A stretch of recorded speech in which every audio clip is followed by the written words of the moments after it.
नमस्कार दोस्तों, स्वागत है आप सभी का एक बार फिर से हमारे इस चैनल द शास्त्र वॉइस हिंदी पर। दोस्तों, अगर आप भी अपनी लाइफ में कुछ नया सीखने की चाह रखते हैं तो इस चैनल को अभी सब्सक्राइब कर लें। दोस्तों, भगवान सूर्य देव को जल चढ़ाते समय भूल से भी ना करें ये गलतियां। पुराणों के अनुसार कहा जाता है कि संसार के समस्त मानव को स्नान करने के पश्चात भगवान सूर्य देव को अवश्य जल चढ़ाना चाहिए। दोस्तों, तांबे के लोटे से जल चढ़ाना बहुत ही अच्छा माना जाता है। जल के साथ अक्षत फूल मिश्रित कर भगवान सूर्य देव को जल चढ़ाने से भगवान सूर्य देव बहुत ही जल्दी प्रसन्न होते हैं। जल को चढ़ाते समय सूर्य देव के मंत्र का उच्चारण भी करना चाहिए। इससे मन में पॉजिटिव ऊर्जा प्रवेश करती है। जिन लोगों का स्वास्थ्य अक्सर खराब होता है, यदि वे लोग हर सुबह स्नान करने के उपरांत भगवान सूर्य देव को जल चढ़ाते हैं तो उनको स्वास्थ्य से संबंधित जितनी भी समस्या होती है उन सभी का निवारण प्राप्त हो सकता है। बहुत से लोगों की कुंडली में सूर्य की दशा ठीक नहीं होती। इन लोगों को अवश्य ही रोजाना स्नान करने के पश्चात भगवान सूर्य देव को जल चढ़ाना चाहिए। इससे उनके घर में जो भी खराबी है उसमें सुधार आ सकता है। सवाल यह है कि सूर्य भगवान को कैसे जल चढ़ाएं एवं कब जल चढ़ाएं। चलिए अब हम बात करते हैं कि भगवान सूर्य देव को जल चढ़ाते समय हमें किन बातों का ध्यान रखना चाहिए। यदि आप भगवान सूर्य देव को जल चढ़ाते समय यह गलतियां कर रहे हैं तो सूर्य देव को जल चढ़ाना और ना चढ़ाना एक समान है। आइए जानते हैं भगवान सूर्य देव को जल चढ़ाते समय होने वाली गलतियों के बारे में। हो सकता है कि इन्हीं गलतियों के कारण आपके रोजाना सूर्य देव को जल देने से भी आपको किसी भी तरह का कोई लाभ प्राप्त नहीं हो पा रहा है। लेकिन दोस्तों, उससे पहले आपसे रिक्वेस्ट करते हैं कि वीडियो को लाइक अवश्य करिएगा, दोस्तों को शेयर कर दीजिएगा। सबसे पहली बात, पूर्व की ओर मुख रखें। भगवान सूर्य को सदैव पूर्व की ओर मुख रखकर जल चढ़ाना चाहिए। जल चढ़ाते समय उस जल के छींटे आपके पैरों के ऊपर नहीं पड़नी चाहिए। सदैव इस बात का ध्यान रखिए कि जहां से भी आप जल चढ़ा रहे हैं उस स्थान से भगवान सूर्य देव को देने वाला जल आपके पैर में किसी भी हाल में नहीं गिरना चाहिए। यदि जल चढ़ाते वक्त आपके पैर में जल गिरता है तो ये अच्छी बात नहीं है, क्योंकि इससे सूर्य देव क्रोधित हो जाते हैं। भगवान सूर्य देव को जल चढ़ाते भगवान सूर्य देव के इस मंत्र का जाप करें, ओम सूर्याय नमः। दूसरी बात, बिना स्नान किए जल न चढ़ाएं। भूल से भी यह गलती ना करें। बिना स्नान किए भगवान सूर्य देव को जल चढ़ाएं। भगवान सूर्य देव को स्वच्छता बेहद ही पसंद है। ऐसे में यदि आप बिना स्नान किए उन्हें जल चढ़ाएंगे तो वो आपसे रुष्ट हो जाएंगे और आप जिस कारण से उन्हें जल चढ़ा रहे थे उस कार्य में भी आप असफल हो जाएंगे। तीसरी बार, ताम्रपत्र का उपयोग। आजकल प्लास्टिक का बड़ा फैशन चल रहा। प्लास्टिक की किसी भी प्रकार की चीजों से भगवान सूर्य देव को जल बिल्कुल भी अर्पित ना करें। इसके अलावा स्टील, पीतल, कांच यदि पत्रों का भी प्रयोग ना करें। भगवान सूर्य देव को जल चढ़ाने के लिए सदैव ताम्रपत्र का प्रयोग करना चाहिए। इसके पीछे वैज्ञानिक कारण यह भी है कि सूर्य देव की उष्णता से प्लास्टिक से कुछ जहरीली गैसें निकलती हैं जो हमारी सेहत के लिए भी अच्छी नहीं होती। चौथी बात, ब्रह्मा मुहूर्त में ही अर्पित करें जल। कोशिश करें कि ब्रह्मा मुहूर्त ही आप भगवान सूर्य देव को जल अर्पित करें। ब्रह्मा मुहूर्त का समय अर्थात सुबह के 3 से 5 बजे का समय भगवान सूर्य देव को जल अर्पण करने का सबसे अच्छा समय माना जाता है। जल चढ़ाने से पूर्व आपकी नियमित क्रियाकलाप भी पूर्ण होनी चाहिए। आप स्वच्छ वस्त्र पहनकर ही सूर्य को अर्घ्य दें। ऐसा करने से नौ ग्रह की कृपा जल चढ़ाने वाले व्यक्ति के ऊपर सदैव बनी रहती है। पांचवी पश्चात, अक्षत एवं फूल अवश्य हो। भगवान सूर्य देव को जल चढ़ाते हुए जल में अक्षत, रोली, फूल अवश्य होनी चाहिए। यदि आपके पास कुछ भी नहीं है तो अक्षत से काम चला सकते हैं, बस खाली केवल जल चढ़ाएं। छठी बात, हाथ सिर के ऊपर रखें। सदैव अपने हाथों को सिर के ऊपर रखकर ही भगवान सूर्य देव को जल अर्पित करना चाहिए। जब जल की धारा भगवान सूर्य देव को अर्पित करते वक्त गिरती है तो उसी धारा से भगवान सूर्य देव को देखना चाहिए। कहा जाता है कि ऐसा करने से व्यक्ति के ऊपर भगवान सूर्य देव की कृपा होती है एवं व्यक्ति के मन में पॉजिटिव ऊर्जा भी प्रवेश करती है। सातवीं पश्चात चप्पल ना पहने। भूल से भी आपके पैर में चप्पल नहीं होनी चाहिए। यदि आप भगवान सूर्यदेव जी को चप्पल पहनकर जल अर्पण करेंगे तो वो आपसे रुष्ट हो जाएंगे और आपके जितने भी काम रुके हुए हैं वो सभी काम भी आगे नहीं बढ़ पाएंगे। इसलिए सदैव भगवान सूर्यदेव को नंगे पैरों में रहकर ही जल अर्पित करें। आठवीं पश्चात रविवार के दिन अवश्य जल चढ़ाएं। दिन भगवान सूर्यदेव को जल चढ़ाएं या ना चढ़ाएं, लेकिन रविवार के दिन सूर्य को जल अवश्य चढ़ाना चाहिए, क्योंकि रविवार का दिन सूर्य भगवान का दिन होता है। इस दिन को अवश्य ही हर व्यक्ति को भगवान सूर्यदेव जी को जल अर्पित करना चाहिए। इससे यदि आपकी कुंडली में किसी प्रकार का कोई सूर्य से संबंधित दोष है तो वह दोष गुण में परिवर्तित हो जाएगा। सादा भोजन ले। यदि आप भगवान सूर्य देव को हर दिन जल चढ़ाते हैं तो इस पश्चात का ध्यान रखिए कि आप रविवार के दिन मांस आहार का सेवन ना करें। लाल रंग की सब्जी, मसूर की दाल ना खाएं। यदि आप रविवार के दिन मिष्ठान ग्रहण करते हैं तो यह बहुत ही अच्छी बात है। रविवार के दिन लाल कपड़े भूल से भी ना पहने। अब बात करें उपायों के बारे में तो रविवार का दिन भगवान सूर्यदेव को ही समर्पित होता है। रविवार के दिन भगवान सूर्यदेव की पूजा करना बहुत अधिक लाभदायक होता है। वैसे तो हमें प्रतिदिन ही भगवान सूर्यदेव की पूजा करनी है, लेकिन के दिन विशेष रूप से भगवान सूर्यदेव जी की पूजा कर लेनी चाहिए। तो आपको एक तांबे का पात्र लेना है। उस तांबे के पात्र में आपको जल रखकर भगवान सूर्यदेव को हर रविवार को अर्पित करना है। यदि आप प्रतिदिन नहीं कर पाते हैं तो रविवार को अवश्य करें। वैसे आपको प्रतिदिन सूर्य देव को जल अवश्य देना चाहिए, चाहे आप कोई भी पूजा नहीं कर पाते हैं, समय नहीं है आपके पास, तो केवल स्नान करने के पश्चात भगवान सूर्यदेव जी को जल भी कर देते हैं, तब भी आपकी जन्म कुंडली के ग्रह दोष समाप्त हो जाते हैं और आपको जो भी परेशानियां होती हैं उन परेशानियों से मुक्ति मिलती है।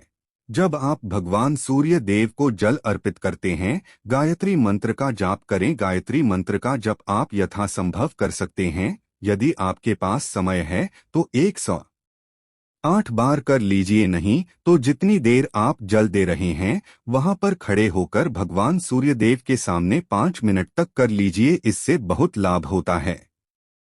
गायत्री मंत्र का जप करने से जैसे भगवान सूर्य देव को जल अर्पित करते ही समय जब हम गायत्री मंत्र का जप करते हैं तो हमारी जॉब में यदि कोई बाधा आती है तो वह दूर होती है, नेगेटिव ऊर्जा दूर होती है। कभी बाहर के दिन सुबह जब आप भगवान सूर्य देव को अर्घ्य देते हैं तो उसमें थोड़ा सा गुड़ मिला लीजिए। इससे क्या होगा, इससे आपकी सभी कामनाएं पूर्ण होंगी। यदि आप भगवान सूर्य देव को जल अर्पित करते हैं, उसमें थोड़ा सा गुड़ मिलाकर अर्पित करते हैं तो आपकी सभी कामनाएं पूर्ण हो जाती हैं। भाग्य का साथ बहुत लोगों को नहीं मिलता है। बहुत से लोग कंप्लेंट करते हैं कि हमारा भाग्य हमारा साथ नहीं देता है।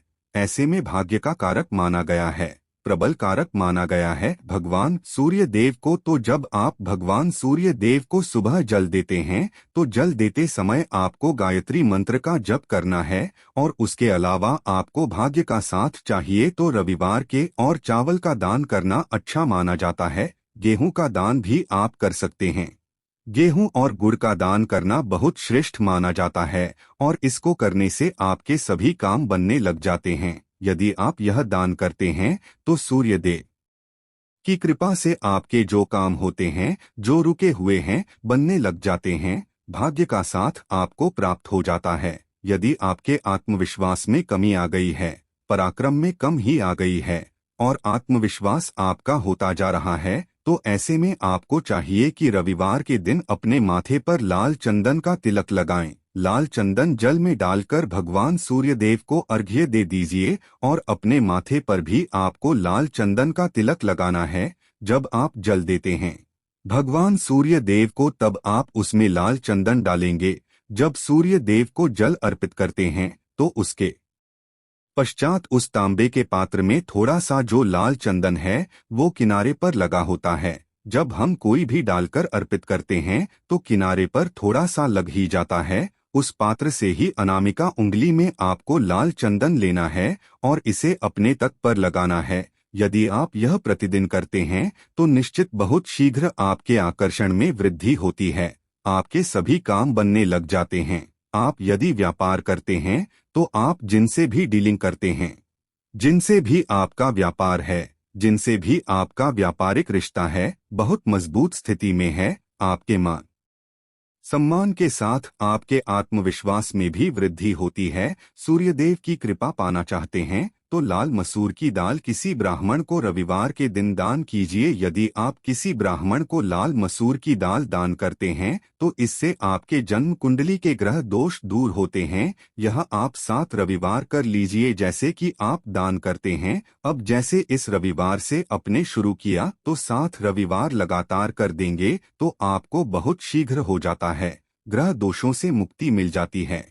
रविवार के दिन गुड़ खाकर किसी काम पर निकलना चाहिए। जैसे प्रातः काला थोड़ा सा गुड़ खा लेते हैं तो इससे भगवान सूर्यदेव बली हो जाते हैं। और गुड़ और चावल से बनी हुई खीर यदि आप भगवान सूर्यदेव को चढ़ाते हैं तो इससे दिल भी बहुत अच्छा हो जाता है। भगवान सूर्य देव को अर्पित करने के पश्चात आप यह खीर प्रसाद रूप भी खा सकते हैं और परिवार के सभी लोग खा सकते हैं। इससे आपकी होती है, जीवन में आपको सफलता की प्राप्ति होती है। व्यापार हो, जॉब हो, हर जगह आपको तरक्की मिलती है। और यदि आपके घर में कोई बीमार है, बहुत समय से बीमार है, तो उनसे कहें कि वो भगवान सूर्यदेव जी को तांबे के पात्र में रोली और लाल फूल डालकर अर्पित करें। लाल फूल आप कोई भी ले सकते हैं। गुलाब का, गुड़हल का, जो भी लाल पुष्प उपलब्ध हो उसको तांबे के पात्र में डालकर थोड़ी जीरो या लाल चंदन डाल सकते हैं। ऐसा करने से सूर्य ग्रह बली हो जाता है तो मनुष्य बस बढ़ता है। आत्मा के कारक है सूर्य देव, और जब हमारा आत्मविश्वास बढ़ता है रोगों से मुक्ति मिलती है, नेगेटिव शक्तियों से छुटकारा मिल जाता है, दवाइयाँ शीघ्र ही काम करने लग जाती है। रविवार के दिन आदित्य स्तोत्र का पाठ अवश्य करना चाहिए यदि आप चाहते हैं आपको सूर्य ग्रह का पूर्ण लाभ प्राप्त हो। चाहे आपकी जन्म कुंडली में सूर्य मजबूत स्थिति में भी हो तब भी रविवार को आपको आदित्य हृदय स्तोत्र का पाठ अवश्य करना। हृदय स्तोत्र का पाठ यदि आप 3 बार करते हैं प्रतिदिन या फिर 3 बार रविवार को भी कर लेते हैं तो इससे भी आपके जीवन की परेशानियां दूर होती हैं। आपके मन में कोई भी काम ना हो, जैसे हमने शुरू में ही कहा, गुण चाहिए, संतान चाहिए, मान सम्मान चाहिए, आत्मविश्वास चाहिए, शिक्षा में सफलता चाहिए, जॉब में सफलता चाहिए, सरकारी जॉब चाहिए, जीवन में आपकी कोई भी समस्या हो उस समस्या से मुक्ति पाने के लिए आपका आत्मविश्वास बली बहुत आवश्यक है। यदि आपके अंदर आत्मविश्वास होगा तो आप किसी भी समस्या से मुक्ति पा लेंगे। और आत्मविश्वास की प्राप्ति तभी होती है जब सूर्य हमारी जन्म कुंडली में अच्छी स्थिति में होते है। एक बहुत ही अचूक उपाय हम आपसे शेयर करने वाले हैं, यहाँ आप अवश्य कीजिए। यदि आप किसी भी प्रकार से किसी भी समस्या से घिरे हुए हैं, कोई भी आपकी विशेष कामना है तो ये उपाय अवश्य कीजिए। सूर्य को आप जब जल देते हैं तो जल देते समय जल में आपको एक बेलपत्र डालना है और इस बेलपत्र के साथ भगवान सूर्य देव को जल देना है। तो आप तांबे का पात्र ले लीजिए, उसमें थोड़ा सा गंगाजल डालें, थोड़ा सा जल डालें, थोड़ा सा रोली डालें और इसके साथ ही एक बेलपत्र डाल दीजिए। आप थोड़े से अक्षत भी डाल सकते हैं। क्या होता है, चावल होता है जिसके टूटे हुए दाने ना हो, बिल्कुल साबुत चावल होता है, उसे अक्षत कहा जाता है। तो थोड़े से अक्षत, रोली और बेलवपत्र डालकर सूर्य देव को जल देना है। 7 बार में आपको जल देना है। जैसा कि बताया जाता है आपको 3 बार में जल देना चाहिए। रोक रोक कर एक ही पात्र का जल हम 3 बार में देते हैं। हमें बिल्वपत्र डालना है तो इस विशेष सामग्री की वजह से हम इस जल को 7 बार में भी दे सकते हैं। तो आप रोक रोक कर उसे जल को, एक पत्र के जल को ही 7 बार में दीजिए। सूर्य देव को देखते हुए आपको मंत्र बोलना है, ओम हिम सूर्य सूर्य। तो इस प्रकार से आप इस मंत्र को बोलते हुए यदि भगवान सूर्यदेव जी को जल अर्पित करते हैं तो शीघ्र ही आपके मन की कामनाएं पूर्ण हो जाती हैं। आपकी जो भी कामना है भगवान सूर्यदेव जी से कहे। थोड़े समय तक आप आदित्य हृदय स्तोत्र का पाठ कर सकते हैं, चाहे तो 1 बार या 3 बार या फिर 100 8 बार गायत्री मंत्र का जप कर लीजिए या भगवान सूर्यदेव जी का कोई भी एक मंत्र जिसका आप 108 बार जप कर सकते हैं। अवश्य इस प्रयोग को कीजिए, इससे आपकी कामना बहुत शीघ्र पूर्ण हो जाती है। दोस्त, तो आज की वीडियो में हमने सूर्य को मजबूत करने का उपाय बताया। सूर्य को मजबूत करना बहुत आवश्यक है। सूर्य आत्मा के कारक है और सबसे जरूरी है आत्मविश्वास का बलि होना। यदि हम जीवन में किसी भी प्रकार की सफलता पाना चाहते हैं तो बहुत जरूरी है कि आप सूर्य देव की आराधना कीजिए, प्रतिदिन कीजिए और रविवार के दिन विशेष रूप से कीजिए। आशा है कि आज की इस प्रस्तुति में बताई गई जानकारी आपको अच्छे से समझ आ गई होगी। वीडियो अच्छा लगा हो तो एक लाइक अवश्य कर दें। धन्यवाद वीडियो के अंत तक बने रहने के लिए।